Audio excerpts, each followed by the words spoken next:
Welcome back, listeners. We left off our last episode of Burning Butterflies with a story of Melissa being assaulted in the church parking lot by her husband, Froggy. When something like this happens and you are in an abusive marriage, it could be difficult to remember what exactly led up to each specific event, especially because there's so many events that take place. And honestly, we started recording this episode and a memory unlocked for Melissa halfway through recording. So we had to stop, redo the timeline. And she remembered exactly what led up to Froggy's freaking out in the church parking lot. It was because Froggy and Melissa were asked to lead a marriage ministry. Faith can feel like hearts and butterflies until someone lights a match and burns it all to the ground. Welcome to the Burning Butterflies podcast. The sad thing is that there's abuse of every kind within the church.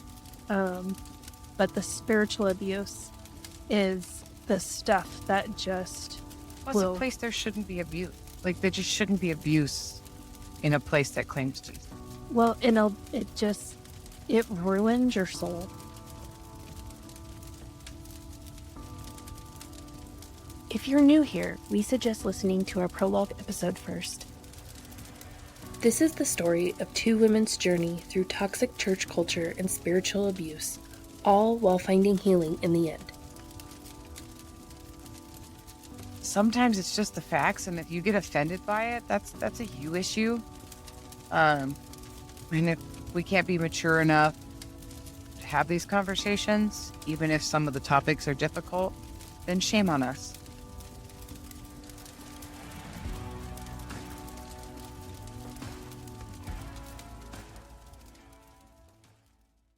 We've had this marriage conference. It didn't go the way Tom wanted it to. And so he basically tells Vanilla that, like, okay, you think you can do this? Like, fine, do it. And so Vanilla and his wife and 3 other couples start going through we were told it was leadership training for this program, which is called Reengage, which we were told Reengage is like a marriage, kind of like a not a Bible study, but it's a program. It's meant to be done over and over again. Brandy did some research on it, and it turns out the way Come As You Are was doing it was not the way that it was intended to be done. But I mean, that's very on brand for Come As You Are anyway, of like, we're not going to do it the way that you're supposed to do it. But it's very like MLM-y. Like, you go through 6 weeks and then you now have done it. And so now you are in a position where you can go and get other couples and you bring them in and they go through the 6 weeks and you lead them. Yeah. But what we were told is, like, that was not what we were told. We were told that these 4 couples that were going through this training, you guys started the training in like right after VBS was done. You guys were doing this special, like, super secret leadership training. Yeah, like build like a certification program to be this leader of this like marriage. Like, Tom was like, please pray for these couples. They're taking on this leadership role for marriages. But Froggy, whose life is falling apart, he had just gotten fired. You guys go from a 2-income house to a 1-income house. You go through all of that. You guys are chosen to be one of those couples to go through this leadership. And like, I don't know. It's weird because there's no part of my brain in any way, shape, or form that would look at Froggy and I, even though we're coming out of like trying to figure this out logically. I'm like, there's nothing about our marriage in any way, shape, or form that somebody would be like, you guys should lead the way it was billed. Like there's definitely like, oh, you guys should go through this, but there's nothing that like we should lead it. So I'm like, and like we are coming out of the good time. Like there were still incidents and there were still issues and there were like nothing had changed. They were just fewer and far between because we worked together. We spent every day together. Like Froggy was being fulfilled in a way that he needed. He was doing really well. But that was when I say that there's nothing healing or healthy or like living your best life about that. That was just, we were one step in the, like, if you look at it in a financial spectrum, like there's like neutral and then you're like one step in the black as opposed to being in the red. Like you're always on the border of one false move and you're falling down into the red. Right.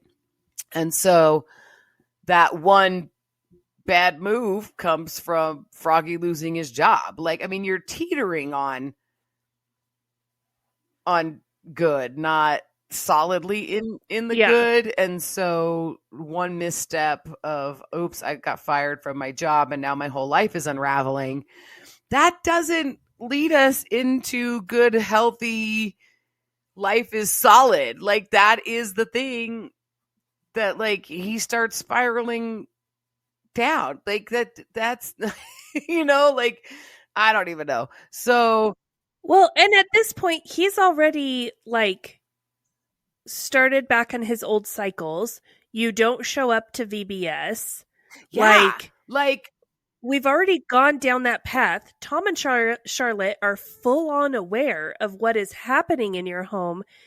And so I guess just like, how do you even know how you guys are? Like, did Tom and Charlotte come and sit down and be like, we know you're struggling. And so we think this program could really help you. So we would like for you to go through this program. No. Like, how are you even like? Yeah, we have conversations. No, not. I genuinely believe that Tom and Charlotte genuinely believe that church is going to save Froggy. And that if he could just be in the right church program, if he could just be in the right Jesus program. I mean, like, I don't even know that, like, I mean, they don't have an answer for why is Jesus not healing your son? Why is Jesus not enough to make it better? Because Froggy has checked every box in what is established at Come As You Are and from Tom and Charlotte in This Is the Jesus Way, You'll Be Healed. Your life should be fine. Yeah. But he's proof that the words that they say and the actual transformation, the actual things happening are a bunch of BS coming out of that church, because there is no real healing. It's all fake. It's all people pretending. Like, and so if you're not a good pretender, you're not healed. And so, but I genuinely believe that they think that what they have found is this true miraculous relationship and healing from Jesus. And it's not there. That's why there's the problems that there are. And so they keep setting their son up for absolute failure, because they're like, if you just check all these boxes, you will be healed. You will be saved. You should be having this abundant like life. All of the promises God are yours. And he keeps showing up and showing up and showing up and showing up, then nothing's changing. And I think like he is a total testament to the fraud that is going on at the absolute fraud. And so, he loses his job. He's been teetering on success. The only success is like we are 1 foot in. And so the rug is pulled out from underneath him and he starts spiraling out of control. We have all these, now all of a sudden we have all these problems and these episodes, and we're right back where we were day one, because nothing is actually really being healed, taken care of. Yeah. It's all just circumstantial. So you had your wife next to you 24/7, which gives you whatever that gives you that you need to be mentally stable. I don't know. You have a job, which you just lost, and your whole world comes crumbling down. That's because none of it's real. You weren't doing well. Your circumstances just had you in a place of, well, limbo, I guess. And so now we're back to, we've had so many instances, and now I don't show up to VBS, which is just a testament to my mental breakdown, my mental health at the time. But yes, let's put Froggy and Melissa in a leadership role of a marriage thing. And there was no conversation. We just did it. Like, it was just like Froggy and Melissa are doing it. Like, it was supposed to be like, and I went along, like, it made sense at the time. Like, I went along, like, I was like, yeah, this is what we're supposed to do. Because we've had so many struggles. Like, I mean, it was billed like, you guys are the perfect people. You're supposed to serve together and have this ministry together and help other married people because you can reach the people who've gone through what you've gone through. And like, you're better now. Yeah. So you should lead. We're not like, it's a fake. It's fake. We did not get help. Yeah. There was no, we are succeeding in our marriage. We're not, that used to be our problem, but we've been treated and we're recovered, and now we can go back and help people. We're within a 6-week cycle of mental health that's teetering on, if anything happens, we're going back into the pit. Like, it's fake. Like, I don't know how else to put it, but it's freaking fake. And we're leading. And so a marriage ministry, not a Bible study. It's we are being trained, quote unquote, trained as leaders of a ministry to help people's marriages. That's how it was built. Yeah. And it very much, like, as the church, like, Tom asked us to pray for you guys because you were starting this new ministry. And so, like, we prayed for you couples. Like, and I mean, a couple of the couples, I will say, like, their marriages, I could see why they were picked to lead this, like, yeah, they had their issues, but they had solid marriages. But even like Vanilla and his wife had their struggles that they weren't being completely honest and open about. And so, yeah, and when you look at knowing later on, like when you look back and then you go, oh, these people were so confused why one week they were, just as bad off as everybody else. And the next week they're like, all of a sudden these holier than thou leaders, right? Like, you look back on it and you go, yeah, I mean, they seem put together. And like, I would say because they had already been through the program, like they were better off than any of the people, the other couples that were leading, like, because they had already done the first time deep dive, open up the closets, get the skeletons out. They had already done that part. That was what made them, why this program didn't wreck their marriage, was because they had already done the flushing out of all the skeletons. They might not have told all of us all the skeletons, but they had already done it. And that part, like, I know I probably sounded a little angry when I was talking about like, and people are like, why are you so, because there's a sign outside and there's a building called a church, and it's bait and switch.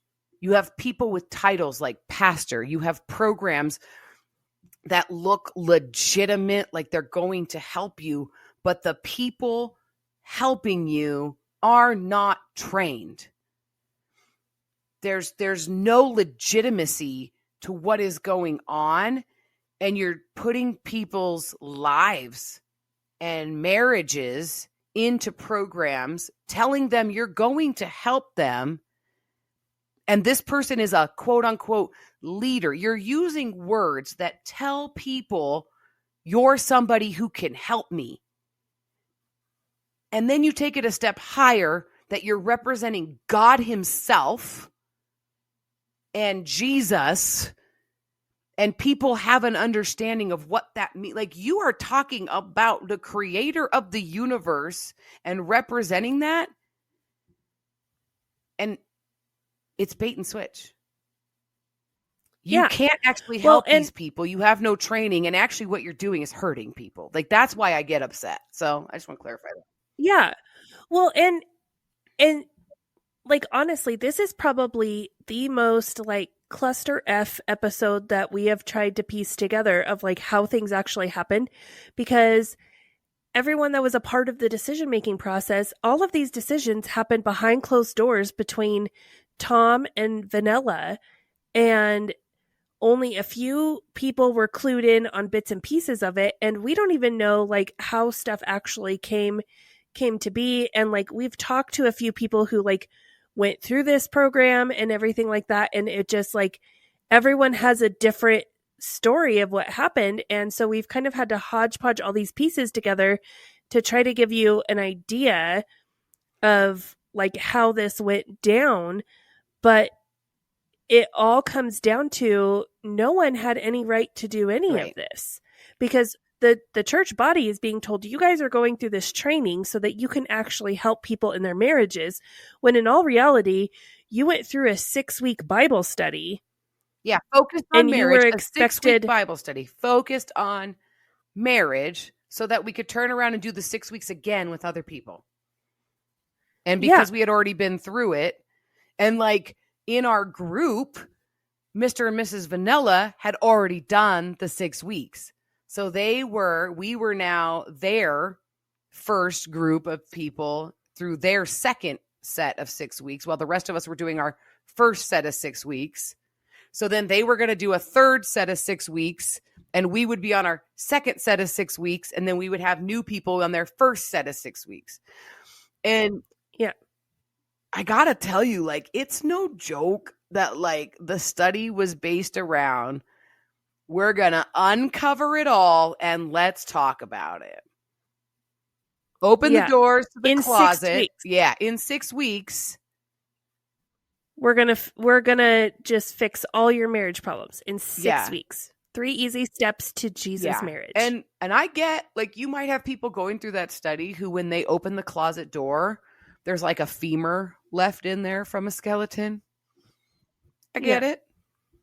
But you're talking about, you don't know if people have piles and piles and piles of skeletons versus like maybe there's just cobwebs in the closet. You're taking all kinds of people and saying, let's do this. I have no mental health training.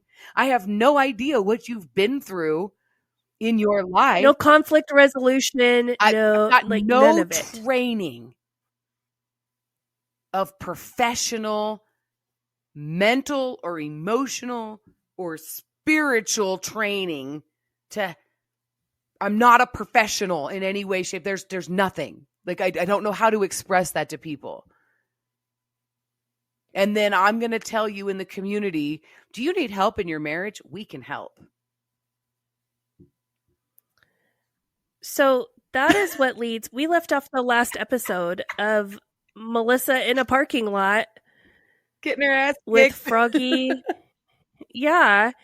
And they were in the middle of this training. I want to say that happened at like week 4, week 5. I don't remember if we missed the last 2 weeks or if we missed the last week. But that's what happens when you open the door to the closets. You're like, let's talk. The skeletons come out, and you've got a mentally unstable human being who just had the rug pulled out from underneath him. He has nothing like solid in his life.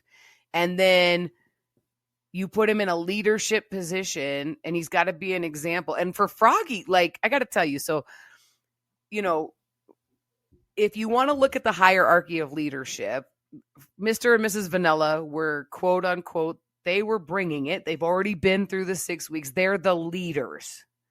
And then us other 3 couples were leaders in training.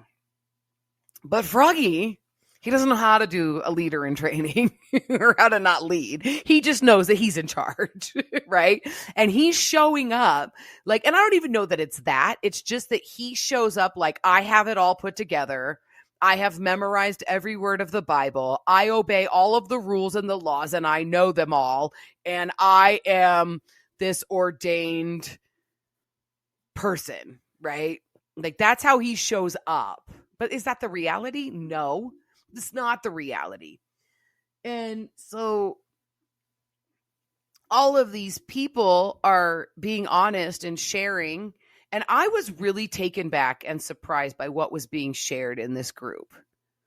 Like, I feel like it was very confronting for Froggy. I think that's what really led to this. Very confronting, because these people are actually like, they took it seriously. We all did. And I sat there in shock and awe at the stuff that these married couples were willing to share that you would never in a million years have guessed was going on in these marriages. But it definitely leveled the playing field, is all I'm going to say about that. For me, like, the things that were going on in my marriage that I thought only happened in my marriage and marriages like mine. So I thought these other three couples were nowhere like my marriage. And it turns out, like, not all the same issues. Like, none of the issues were the same. There's not one couple in that group that had the same issue, but the issues were all the same level of jacked upness. So, and so, yeah, like, we didn't make it all the way through till we're in the parking lot and I'm trying to escape a vehicle honking the horn and nobody's coming to rescue me. Like, but yet within a few weeks, we were attending the next set of 6 weeks. I don't know. Yeah. Yeah. So, like, I mean, this is so on brand for Come As You Are. We're going to take people who have absolutely no business doing something like this. We're going to have them do it. And then when stuff kind of falls apart, we've hyped it up so much. We have to follow through with this. We can't not do this, because while you guys were going through this training, we were hyping it up to the whole church body and people were signing up. We had so many people sign up that because didn't we invite the community too? Yeah, it was open. It was like in the newspaper, it was on the sign out front, like marriage ministry, like all of this. And so we're hyping this up. And one of the things that Tom did not like about this, and he even said it from stage, he was very open that he did not like that they put caps on the groups, because Tom is very much like, we don't tell people no ever. Unless you want to do something that you say God told you to do and Tom doesn't think that then Tom will tell you no, but only in a one-on-one setting. Tom will never, because he's like, we don't turn people away. If they come looking for Jesus, we don't turn them away. Only Tom can tell you no. Nobody else can say no. It's Tom. Yes. So these groups were created. So you guys went through the training, your 6 weeks. Then you were supposed to bring. Then we're going to lead a group of first weekers. Yeah. Yes. And so they have caps on how many people can be in those groups, right? And so Tom didn't like that, but he also was like, look, I understand you're going to be talking about marriage stuff, and like the bigger the group, like it could get more problematic. So you want to keep the group small. So we had people sign up. And so for the first round, people signed up, but then we had a quote unquote wait list.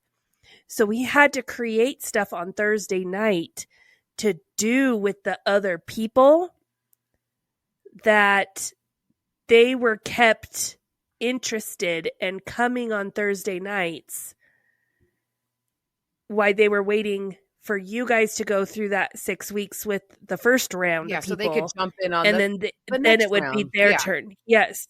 Yeah.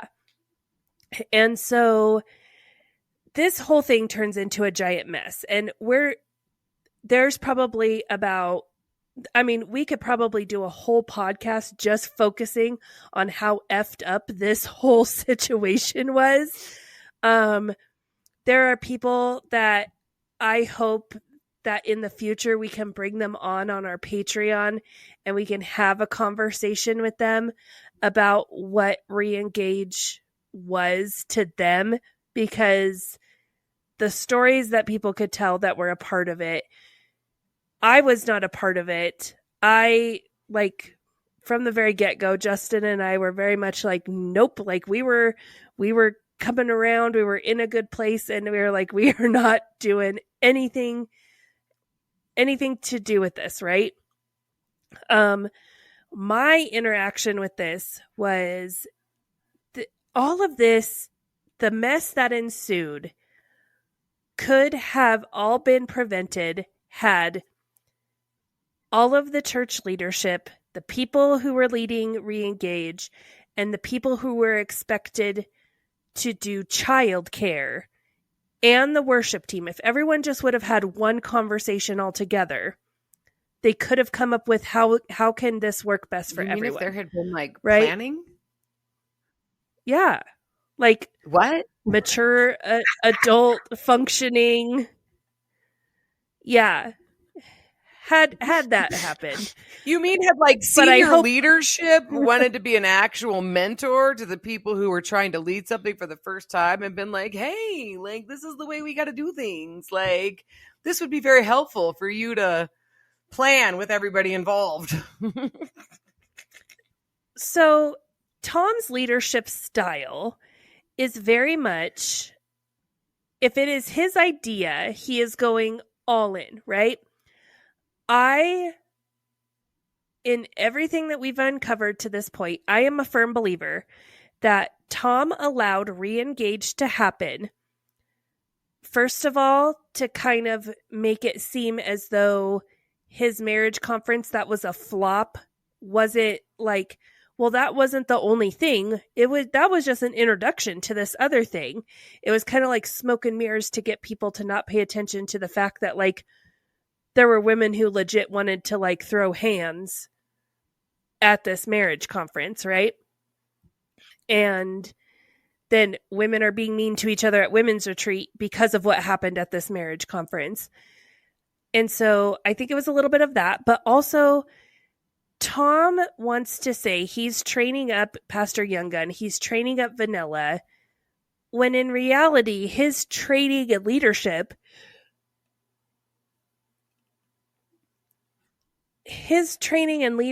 is just, well, if you're going to do what I tell you to do, that's great. But if you want to have ideas of your own, I'm not going to help you implement those ideas. I'm not going to walk you through and be like, okay, as a leader, here's things you need to think about. Here are steps you should take. He essentially shoves them into the deep end of the pool and is like, sink or swim, make it happen. All because it wasn't his idea. Mm-hmm. Like I'm not called to it, so I can't give anything to it. Like, yeah, and if they succeeded, he could be like, "See, I trained them to be such great leaders." Like, and if it was a giant disaster, yeah, I knew it wasn't going to work out. But if I would have told you no, you would have hated me. So God had to show you. I was just teaching you to listen to God, and like all of this, like just mind gymnastics that man had to do in order to make excuses for him being an ass.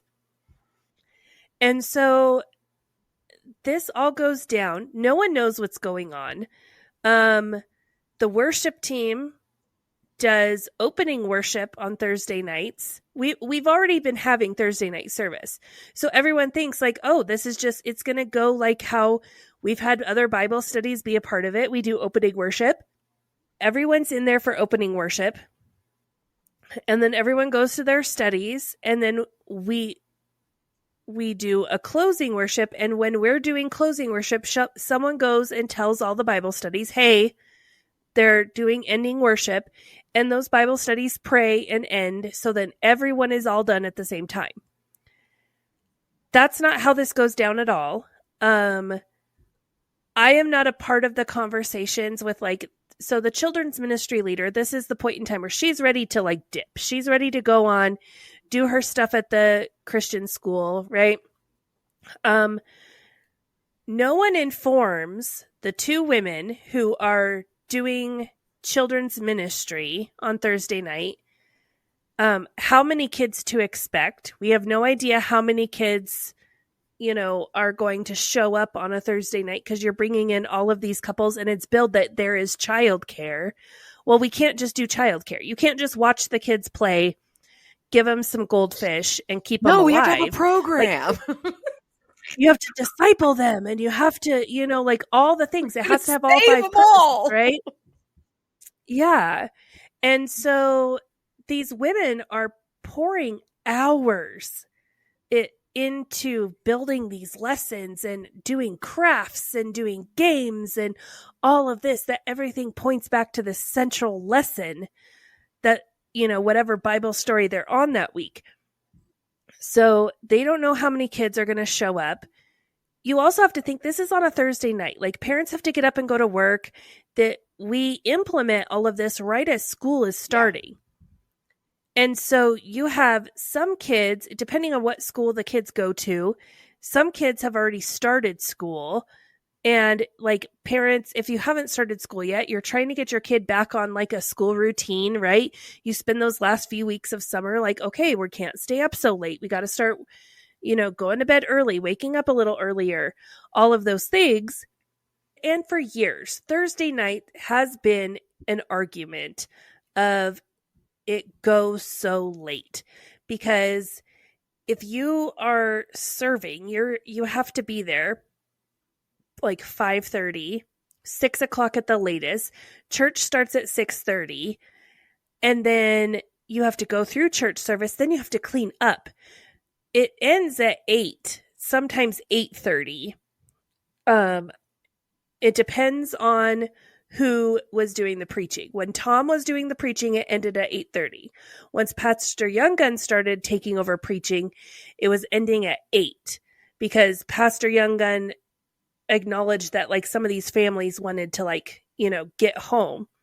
But I mean, you think about it. I mean, I would either on Thursday nights, my family's having to eat dinner at like 5 in order for me to be at the church on time, or we're eating at like 8:45. Yeah. And then once kids start school, they've been in school all day. Their brains are fried. They don't want to sit through another lesson. And it's just, no one is having fun in the children's ministry. Everyone hates Thursday nights. They despise it. And then we wonder why we can't get volunteers, because people will volunteer and then they are quickly like, nope, because it's a mess. So re-engage comes in. They don't know how many extra kids they're going to have. And I mean, I will acknowledge, I don't know what conversations were had. All the information I was getting was from one of the women.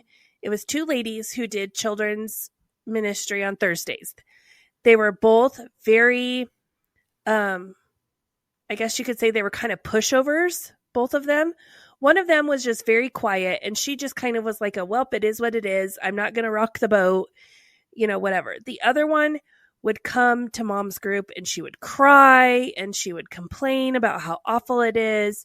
And so Brandy and I, being the good little saviors, because she wanted to quit, you can't quit serving. We can't lose someone who's serving. We have to do everything we can to keep her serving, because that's what we've been conditioned to do. We try to jump in and help, and it just makes the situation so much worse. The children's ministry leader's mad because we went above her head, and it was a whole thing. But it all came down to they didn't know how many kids they were going to have, and they thought they were ending by like 8:30 at the latest, and they would be able to be cleaned up and out by 8:30. And it's like the first week, it's like 9 o'clock. And everyone else is gone. Like the lights are off in the sanctuary, right? And they still have these groups going of the re-engage groups. And so they go and they knock on the door and they're like, "Hey, like, are you guys almost done?" And Vanilla gets so mad because they interrupted. And he's like, we don't even pray until 9. Like, you're just going to have to wait. And so they were like, we're going so late. And then the other big thing was these groups get put in the classrooms surrounding the gym. So typically children's ministry would be in the gym. They'd start playing in the gym. Then they'd go into a classroom, do a lesson, then come back out to the gym and play a game. And, they had that space. Well, we're going to put all the re-engage groups in those classrooms, and it has to be quiet because they're talking about serious things. We can't have the kids in there being loud and being disruptive. So we have to put the kids out. The solution was we bought this tent for VBS, this big giant, the big wall tent that we put in the front parking lot that Brandy hated so much. We put that in the back. We set that sucker up on the back grass in the back of the church, and that is where the kids go. So the kids have to be outside the whole time. Now, keep in mind, this is like August into September, and it's still balls hot outside. Like, it's miserable. The kids are hot. They're sweating. No one wants to be outside, and it's dusk, so the mosquitoes are awful, and it's just miserable for everyone. And so all of this is going on. The kids and the children's workers on Thursday night are miserable. And we get to like week 3, and they show up early to set up, and the tent is on the roof of the church. Hello. It's like September in Colorado. When Wyoming, no offense, Amanda, decides to open its doors and give us all its wind.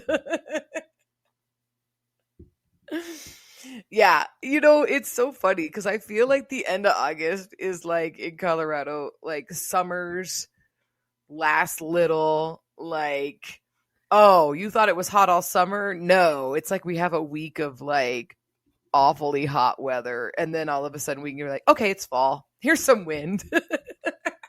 Yeah. So a storm had rolled through in the afternoon, and it had blown the tent onto the roof of the church. It's too funny. And Tom's reaction to this is, well, see, none of this should have happened in the first place. This was God telling us that this was a bad because idea. people are complaining. Like you've got this battle ensuing. You've got children's ministry workers who are upset and complaining behind the scenes. You've got the re-engaged people that are upset and can't understand why nobody wants to accommodate this brand new miracle ministry. Like, how dare you offend us? Like, you need to take care of the kids somewhere, but they have no respect for the kids workers. You've got a children's ministry leader that's like working on, like investing into this new job that they have so that they could like leave, like they're on their way out. And then you and Brandy, who have nothing to do with re-engage whatsoever, are getting involved because the children's ministry workers are miserable. And then nobody can figure out why you guys are involved. Like, do we not understand that this is a total just the insanity of the mess that like ensues? And honestly, like, I wasn't there. I do not remember in my brain, like, we did this because, we had our total meltdown and, argument in the car, but then we have to still go. Like, we participated in this second. We didn't finish the first 6 weeks, so we didn't lead the next 6 weeks, but we participated, but we went to somebody's house. And so I don't remember anything to do with, I was probably there and I probably led worship on a Thursday night. I don't know what if we went to the regular service, probably. So there's no, like, I was not involved in this re-engage part at the church during this 6 weeks. Well, and that's another important thing to bring up, is because we were trying to figure out, like, why were there groups in the houses? Because this was very much deemed as like, this is you have to do it at the church and it's on Thursday nights. This is re-engage night. Well, what we've pieced together that makes the most sense to us. Take that for what you want. Yes. is because there were people who were leading groups at the church, but they didn't go through that training with you guys Right. back in And July. so we would meet ahead of time.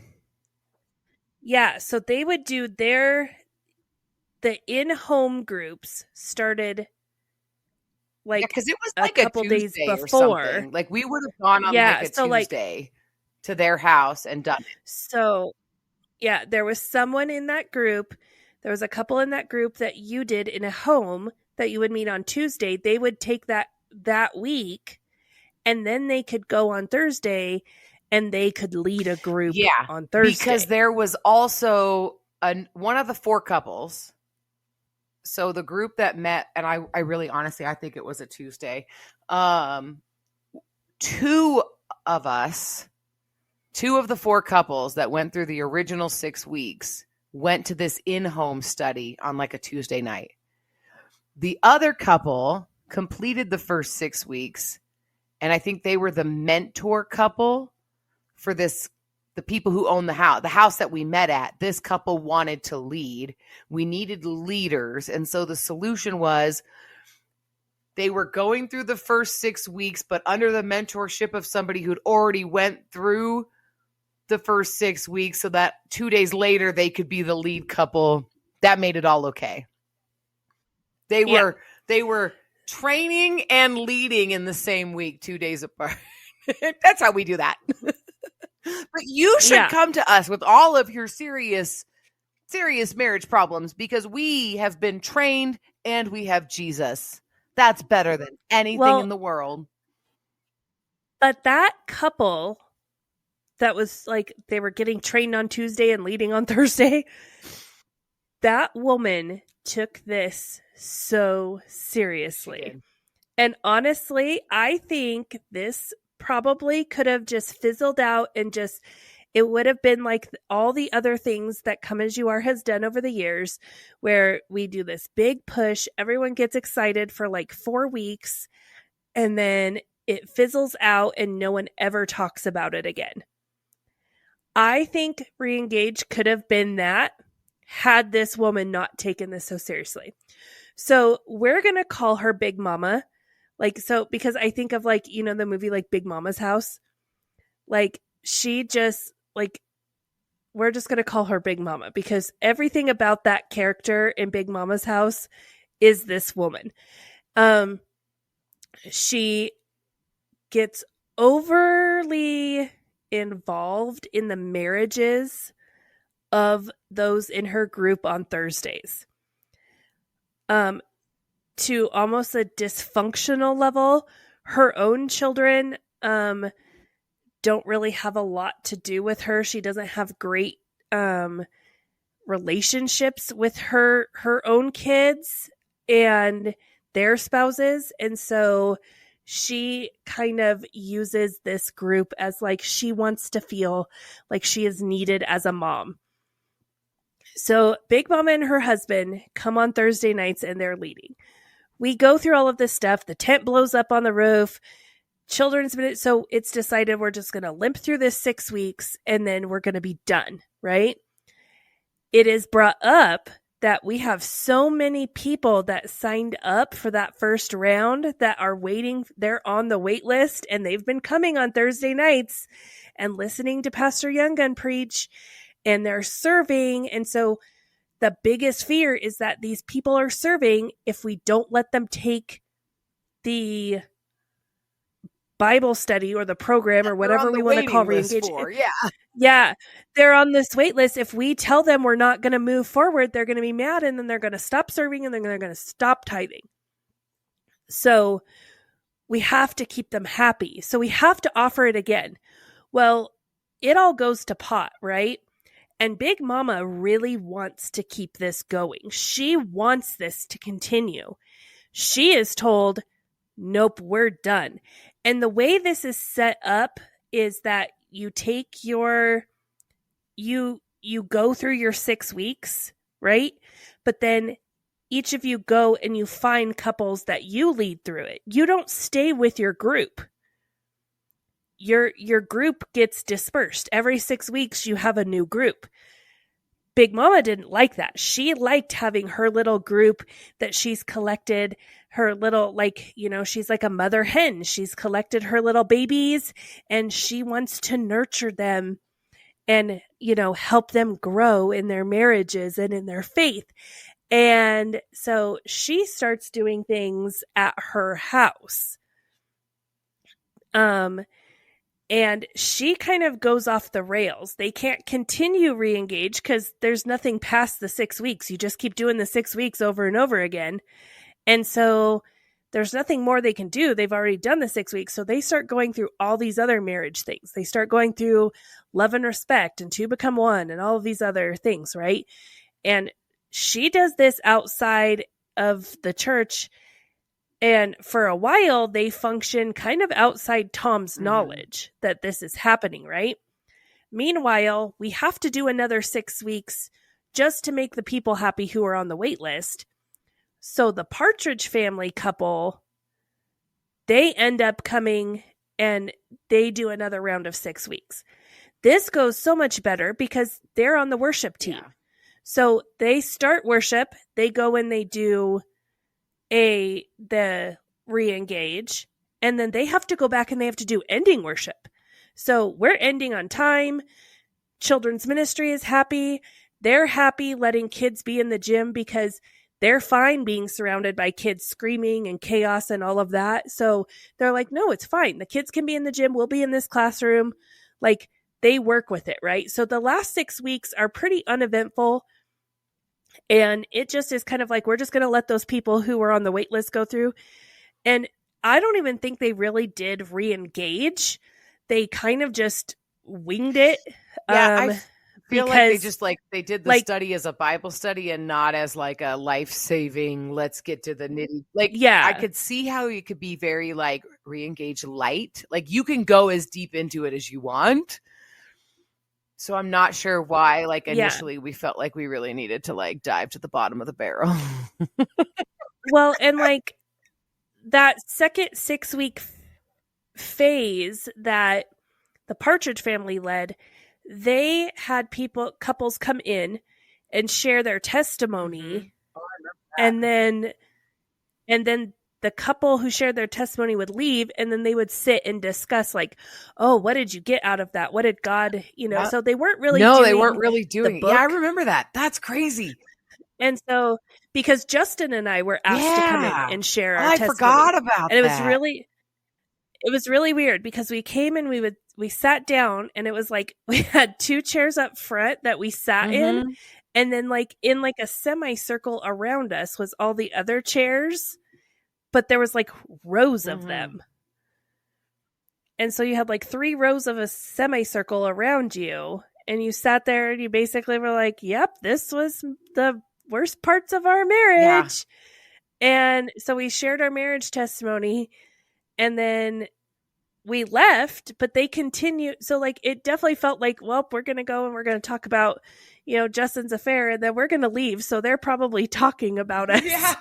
Like when, like it was really awkward. Weird. I remember that though. Like I had forgotten about that because we just like this. We went through, so we dipped out, you know, in the leadership 6 weeks, but we attended on the off night at this couple's house for the second set of 6 weeks.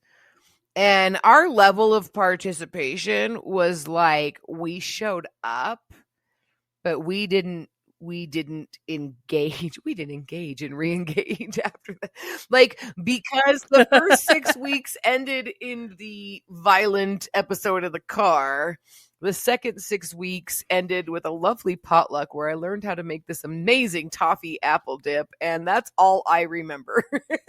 And it was so good. Like, honestly, like this whole time we've been planning, I'm like, I don't remember.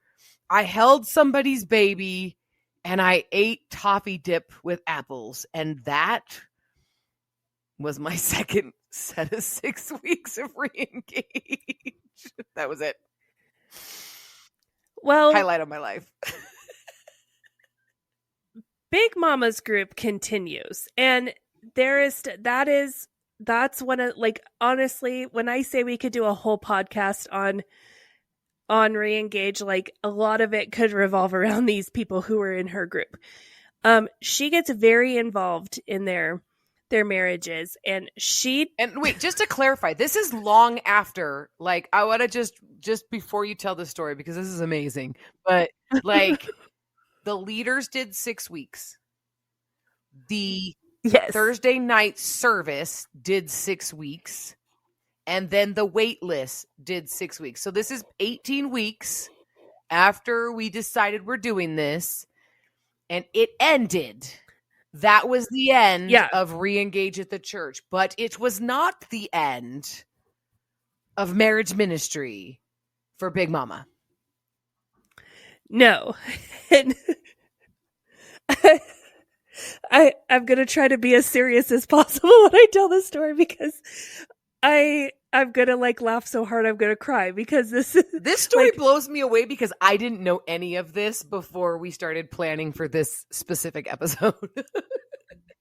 These are the things like when it's like, were you really in a cult? Yes. Well, let me tell you this story, and then you can decide if we were in a cult or not. So Big Mama is very invested in the marriage of her little hens that she has collected, right? She's also picked up some bonus hens, right? She starts really wanting to spend a lot of time with me. And she has a couple other people. She's asked Justin and I to come in her group, but Justin and I are very much like, nope, we're not doing marriage Bible studies. Like, nope. Like, we can hang out like outside of, Bible study stuff. That's fine, but we are not doing a marriage Bible study. So she's collected a couple of these other people, right? She starts coming to Mom's group. She is an older, like, she has grandchildren. She's retired. Her husband's retired. Like, she's coming to Mom's group with these moms with toddlers, right? And hanging out with us. Like, she is really trying to like insert herself into as many people's lives as possible, under the pretense that God has told her she is to help these couples. She decides that things like a weekend to remember, which is a huge thing put on, like, I think, is it by Focus on the Family that does a weekend to remember? I don't know, but probably. I don't.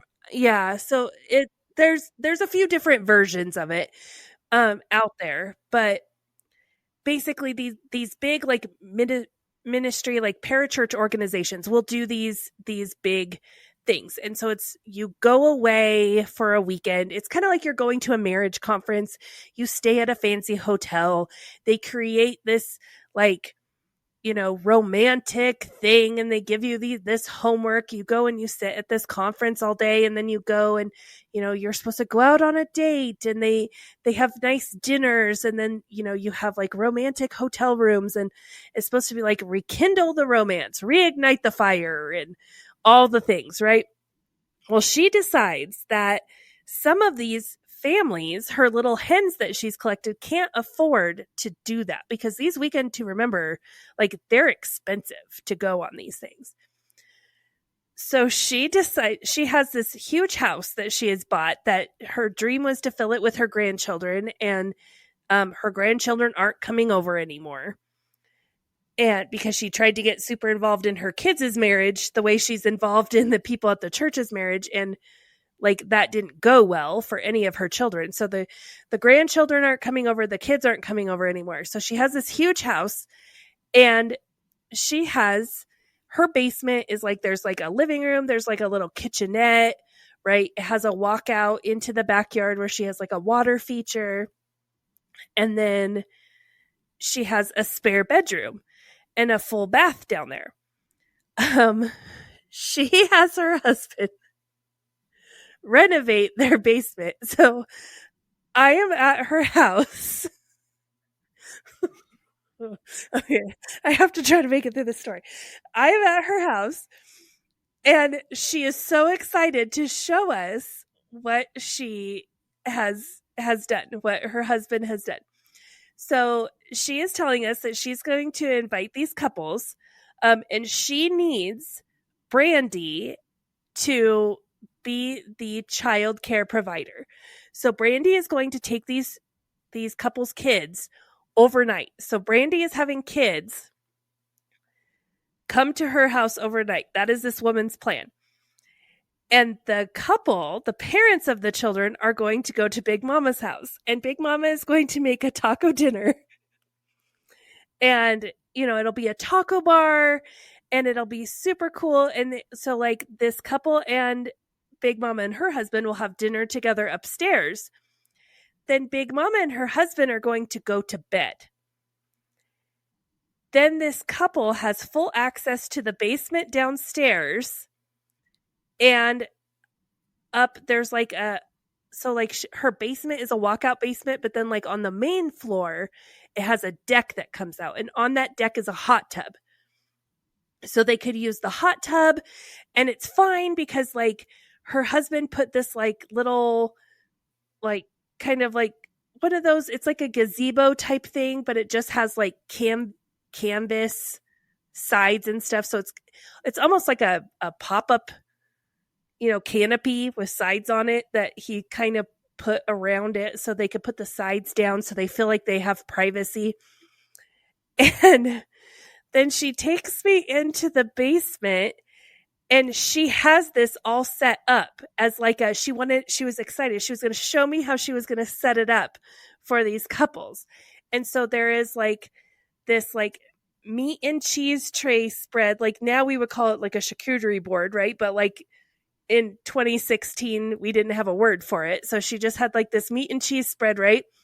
And champagne and wine and all of this. And she's like, and then come look at the best part. And we go into the spare bedroom, and she has rose petals on the bed. She has put like twinkle lights up. So it's like, totally like setting the mood right. And then she tells me that it's okay because her husband took the ceiling down and added extra insulation in the ceiling and then put the ceiling back together. So if they wanted to do stuff, it's soundproof and be together as man and wife in her basement. And so she's inviting Justin and I to come and have like one of like a night to remember in Big Mama's basement. Like, come and eat tacos and have sex in my basement. Like, you can use our hot tub too. Is this something you can put on Airbnb? Like, next 10 at Big Mama's house. Christian couples only, though. I am like so weirded out by this. And I'm like, well, like, I don't think Justin and I would want to do something like that. Like I can't tell this woman, like now I would be like, that's like, weird. Like no one wants to have sex in your house, honey. Like if your heart is to help these couples, like give them $100 and send them to a hotel for a night. Like, like give them a getaway. Like let them pick, like, I don't know, make a deal with a local motel. I don't know. Like, yeah, like who wants to eat tacos and then it feels sexy afterwards? I can't. Oh my God. So this I don't even want to dive into the levels of wrong that is. Like I can't. Like, my brain is like peeled back a couple layers, and then I'm like, just stop. Stop thinking about it. Stop participating in it. And she was so excited. She was so excited. And to my knowledge, no one took her up on her tacos and sex offer. No, but I remember her, like, this is the part that, like, I remember her talking about this stuff. But not to that, like, It didn't click in my mind. Like, I do remember her husband renovating the basement. And I remember her talking, like, I remember her being excited and enthused about marriage ministry. And I remember when they did this, but in no part of my brain did the pieces connect that it was to that level. Like, nothing about that screamed this direct, this is what she was doing. I'm opening my house as like a 1 unit bed and breakfast, like there was nothing about But that. there was this level, like it wasn't even like come and stay, like, me and my husband will go away for, Yeah. We'll go do something and you'll have the house like, and it's not like even her house was set up like an Airbnb Right. where like there's no doorway you're in between the upstairs and the downstairs. Like it's just you walk down the stairs and you're in the basement. And so I just the level of I like yeah, that's all there is to say about that. Is yeah. Yeah. So Marriage but ministry in a cult. she Burning Butterflies is a listener-supported podcast. Today's episode is brought to you by our amazing supporters on Patreon. Follow the link in our show notes to learn how you can become a Patreon supporter too. Supporters get exclusive access to bonus content each month, including outtakes, cut content, and supporter-only episodes. If you've enjoyed this episode, please leave us a rating on your listening platform. Burning Butterflies is a production of Asha Media. Thank you for listening.